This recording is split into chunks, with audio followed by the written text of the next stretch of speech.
Hi everyone! Good morning! This is Manay Gina and welcome back sa aking YouTube channel. So guys, for today's video, pag-usapan natin si Kim Chiu. Pero bago ang lahat, please huwag kalimutang i-like, share, at pag-subscribe sa aking YouTube channel. So guys, ayan guys, alam nyo ba na sobrang nakakakilig itong si Kim at saka si Paolo Abilino. May pinost kasi si Paolo Abilino na grabe 55 block screening at makabili na nga ng sisters. O diba? Sobrang nakaka-cute kasi nirepost ni Kim at sinabi niyang, "Hoy!" O diba? Alam mo naman si Kim. So guys, ito lang ha. Grabe no.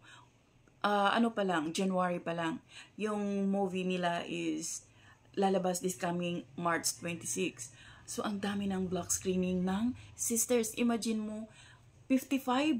So, how much more pa yan kung magba-block screening din yung, di ba ang daming ini-endorse na mga product ni Kim. Isa na dito ang tawag nito, Chowking, ang Julie's, ano pa ba, H&M, Bello, basta ang dami. Ang dami-dami. O, syempre, andyan pa yung Tanduay. Tapos, andyan pa yung Honda. Diba? Sobrang dami-dami talaga. Siguro, aabangan exciting ito, guys. Hoy, wala pa tayo sa exciting part. So, hihintayin natin, guys, kung magbablock selling ba lahat ng mga produktong ini-endorse ni Kim Chiu. Sobrang, ay, grabe. Grabe talaga to. Aabangan ng lahat. At syempre, isa na tayo doon. Aabangan natin itong movie na to.